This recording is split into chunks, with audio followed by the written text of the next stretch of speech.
Good morning, students.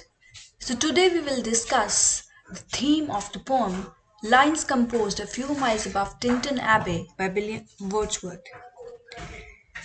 The complete name of this poem is Lines Composed a Few Miles Above Tinton Abbey on Revisiting the Banks of the Wye during a tour July 13, 1798.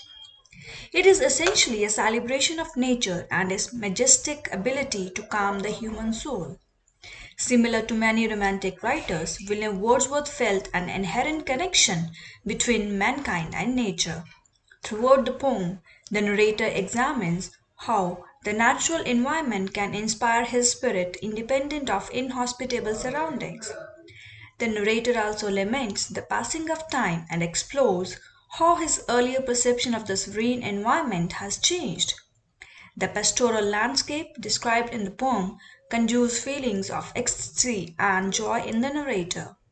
In moments of uncertainty and anguish, the narrator simply needs to recall the memory of the natural landscape in order to find tranquility. As the narrator speaks about the peaceful atmosphere along the Wye River in Wales, he tells his sister that he hopes she will one day have the ability to experience the restorative power of nature. The primary theme of this poem is the relationship between the innocent, natural state of first exposure and the development of knowledge. For the poet, Tinton Abbey has always been a place of utmost beauty and tranquility in his memory. When he was a boy, his animalistic vigor brought everything in Tinton Abbey to life. The cataracts, the mountains, the wood, the colors, and the river all left within him an appetite that he carried throughout his life. When the poet was trapped in lonely rooms amid the din of towns and cities, in hours of weariness, felt in his blood and felt along his heart that he was passing into a beautiful memory from his boyhood. But upon returning to Tinton Abbey, the poet realizes that something has changed. It is not the scene that has changed, but rather Wordsworth himself.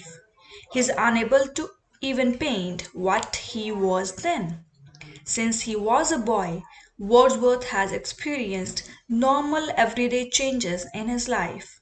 With these experiences, Wordsworth's perception of the world around him have also changed.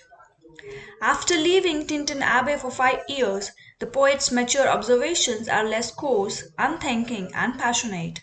Instead, they are more contemplative, reflective, and thoughtful. The ability to see things with the philosophical mind rather than the coarse, innocent mind is the worthwhile trade off for Wordsworth. The loss of innocence and lack of understanding that let one be as close to nature as possible is lost. But what is gained is just as important. The poet can return to Tinton Abbey and see the life of things flowing around him and their connections to one another. There is a presence felt in Tinton Abbey that impels all thinking things, all objects of all thought, and rolls through all things. This underlying spirit connects human knowledge with the innocence of nature, allowing the poet another more sophisticated communion with nature.